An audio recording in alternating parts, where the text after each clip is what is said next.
Reka mbasuhuze inshuti bakunzi babaho neza TV, reka mbifurize gukomeza kugubwa neza, bifurize gukomeza kumererwa neza mu byo mukora byose, bifurize gukora, bifurize gutera imbere, bifurize kugubwa neza, bifurize kugira ubuzima bwiza kandi buzira umuze. Nk'ibisanzwe muri kumwe nanjye mujyanama Pajojo, ndabakunda cyane. Ikiganiro cyo ni cya kindi ni camazimwe, aho duca amazimwe tukavugisha ukuri. Murabizi rero muri camazimwe yacu cyangwa mu mazimwe bari kuvugwa ku mihanda hirya no hino, biba biri kuvugwa hano mu Rwanda cyangwa hanze y'u Rwanda, bivugwa ku byamamare, ku basitari, ku bantu bamenyekanye, ndetse niba biri kuvugwa ku bintu bitavugwaho rumwe. Ibyo byose nibyo duca amazimwe tukavugisha ukuri.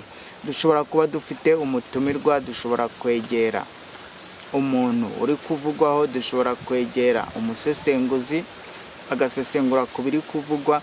Ni ukuvuga ngo ni uguca amazimwe kugira ngo abantu tumenye ukuri. Niyo mpamvu rero iki kiganiro cyagiyeho, niyo mpamvu rero ndi hano kugira ngo ngende ngufasha, niyo mpamvu rero ndi hano kugira ngo ibyo bintu byose utazi, ibyo bintu udasobanukiwe ubimenye, ugende umenya ukuri kwabyo. Uyu munsi rero tugiye guca amazimwe ku kintu bita guca imyeyo. Ku kintu bita guca imyeyo, abantu ntago babivugaho rumwe, abantu ntabwo bazi ngo bikora bite, imiti ese bigenda gute. Uyu munsi rero ngiye kukubwira ukuri, mubwire umuti wa nyawo ukoreshwa mu guca imyeyo cyangwa se gukuna nk'uko benshi babyita. Hanyuma rero ukuri ni ukuhe? Ni uguca amazimwe, kubera ko hari abantu benshi bagiye bahura n'ibibazo, hari abantu benshi bagiye bagira ama infection adakira bitewe n'uko bakoresheje imiti itariyo, bitewe n'uko hari ibyo bagenda babona ku mbuga nkoranyambaga, hanyuma ibyo bintu byose bagashaka kubyikorera, hanyuma bakanabikora nabi. Bitewe n'iki? Bitewe n'uko hari ibyo babona bitari ukuri. Hari abantu benshi bagenda bavuga ibintu ariko ugasanga ibyo bavuga harimo amazimwe, ntago bavugisha ukuri. Niyo mpamvu rero twebwe tuba turi guca amazimwe kugira ngo umenye ukuri nyako. Ukuri ni ukuhe? Ese bigenda gute? Hari abagizweho ingaruka nuko baciye bakarenza urugero. Buriya iyo wagwije nabyo buriya ni ikindi kintu. Kugira ngo umenye ko wagwije, ibyo byose tugenda tubikubwira kugira ngo ugende usobanukirwa byo kurenza urugero. Buriya ikintu cyose iyo cyabaye cyinshi kiba kibi. Hari abagore benshi rero bagiye babikora bikaba bibi, bikabangamira abatware babo cyangwa abagabo babo, hanyuma ugasanga umugabo bya bintu aho kugira ngo bimushimishe ahubwo biramubangamiye. Bigatuma rero bizana amakimbirane, bigatuma umugabo atangira kujya gushakisha ibyishimo hanze. Buriya hari abagabo benshi bakora imibonano mpuzabitsina kugira ngo bishime, kubera ko buriya imibonano mpuzabitsina izana akanyamuneza, ukaruhuka mu mutwe, ukaruhuka stress, amagambo meza kongera akakuzamo mu bitekerezo, ubwonko bukongera bugatekereza neza, kubera ko buriya ntabwo wakora imibonano mpuzabitsina n'umuntu muri gutongana cyangwa uri kumubwira nabi. Biba bisaba umubwira amagambo meza, amagambo amushimisha. Ntabwo rero ushobora gukora imibonano mpuzabitsina n'umuntu mwarakaranyije cyangwa n'umuntu uri kubwira nabi. Niyo mpamvu rero buriya imibonano mpuzabitsina ari kimwe mu gikorwa gishobora gutuma umuntu abwirwa neza cyangwa avuga amagambo meza cyangwa anezerwa. Ni igikorwa cy'urukundo. Rero urukundo, ahari urukundo nta mwagu haba, ahari urukundo nta shyari rihaba, ahari urukundo nta kintu kibi kiba gihari. Ibintu byose biba bimeze neza, Rero nk'uko tugenda duca amazimwe tuvuga ukuri, tuvugisha ukuri, nagira ngo nkubwire ko nubwo abantu benshi bavuga ngo intobo bazikoresha mu guca imyeyo, ariko nagira ngo nkubwire ko ni intobo yihe? Intobo buriya intobo ziri cyangwa igiti cyera intobo icyo bita umutobotobo. Igiti cyera intobo cyitwa umutobotobo. Buriya umutobotobo urimo amoko menshi cyane. Ntuzabone ngo intobo iyo ari yo yose uvuge ngo ugiye guca imyeyo. Niyo mpamvu rero impamvu ibingibi mbibabwiye nuko hari abantu benshi bagenda banyandikira, abandi bamamagara bambwira bati twarabikoze byaranze, birababaza, bimeze gute na gute. Ni byinshi cyane mugenda mumbwira, muba mwambwiye muri benshi. Niyo mpamvu mbangira ngo ubwize ukuri, mukureho urujijo ruveho, hanyuma nawe umenye uko ibintu bikorwa. Hanyuma rero intobo zica imyeyo cyangwa intobo bakoresha mu gukuna ni umutobotobo utagira amahwa. Ubyumve neza, umutobotobo utagira amahwa, umutobotobo utagira amahwa kandi ufite igiti cyerurutse, kitari icyatsi cyane, kiba cyenda gusa umweru.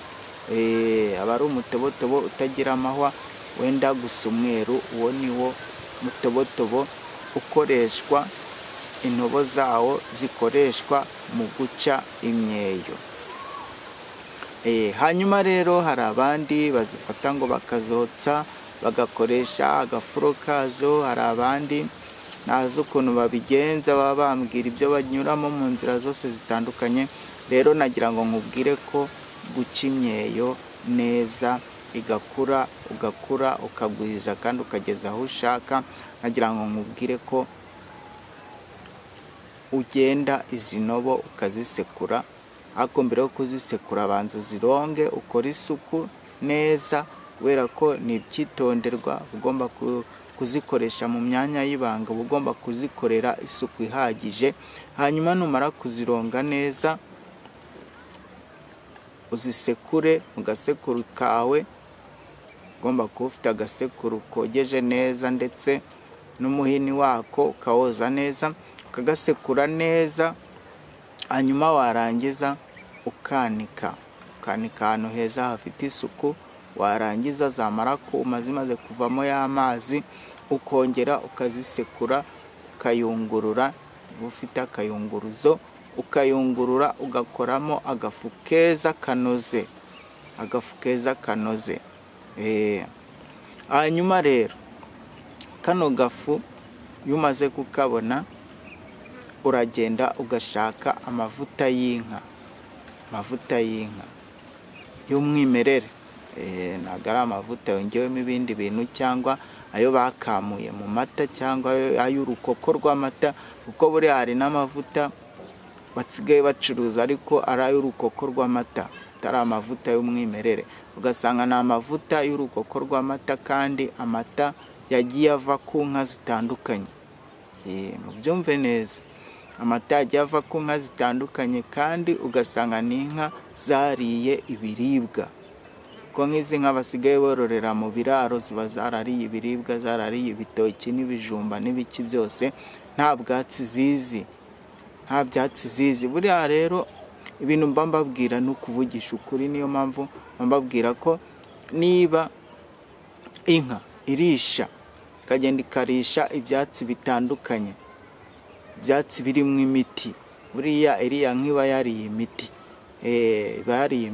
Ni ukuvuga ngo rero iyo nka yariye imiti, gukoresha amavuta yayo bitandukanye no gukoresha amavuta y'inka iri mu kiraro bagaburiye nk'umuntu.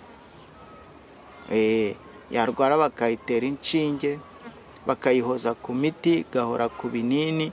Ni ukuvuga ngo rero ayo mavuta y'iyo nka nta kintu azagufasha, ugashobora kongera kugutera nawe ubundi burwayi.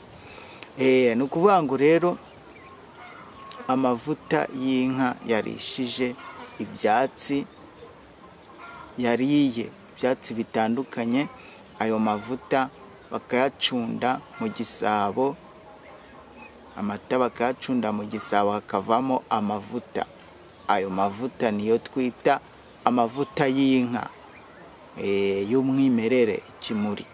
Ayo mavuta rero niyo ava mu muti. Ayo mavuta niyo ava mu muti, mw'abantu mwe mutandukanye ibintu. Ayo mavuta rero y'inka niyo ufata ukayavanga na ka gafu kawe k'intobo, hanyuma ugasigaho ukajya ukurura. Murabizi mujye mubaza abashangazi cyangwa mubaze ba mama wanyu ku bana bakiri batoya batarasobanukirwa, cyangwa nanjye umamagara 0791169327.